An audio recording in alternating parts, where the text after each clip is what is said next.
म्हजें नांव जावन आसा जिना कोयलो। हांव वास्कोचे। पयलींच फावट ही कविता म्हणटा। कवितेचें नांव जावन आसा माय ती माय।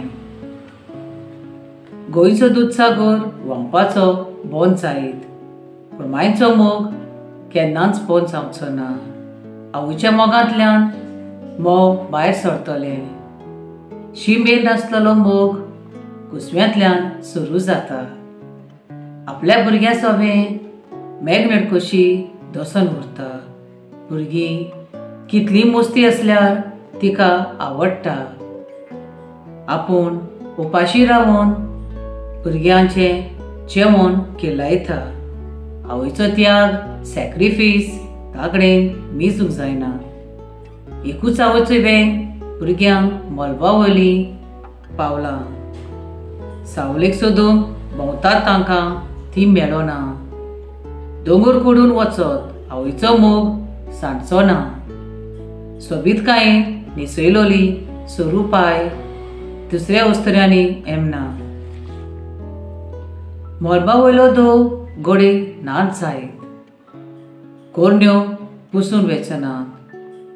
पांगरून दवरलोले तिचे गूण बाजारांत केन्नाच मेलचे नात। आवय आमची एक राणी, पावलांनी आमी घुस्पोतल्यांत। दादोसकायेन घरांत पावतलो कोडू, अणभव भोगूंक पावचे नात। घराचे धापणे उबून वचत चिंतना सर्गार पावतली। हड्याचें दूद संवसार नाचयता, बरेपण आमी जियेतली। आवयच्या हातान संवसार उबारून दवरला, गिन्यानान उड्यो मारतली। उतराच्या वजनान जिवीत सांबाळटात, फुलाचो पोरमोल पियेतली।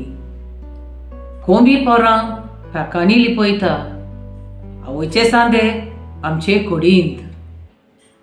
घोराबो पायण्यान दोलता, घराची बुन्याद आवयचे मुठींत। वण्टीच्या चिरांक आवयचो वास केन्नाच पेटचे ना घाणींत। सुखाचें फळ उमऱ्यार पावयता, दूख वेतले दारींत। देव बरें करूं।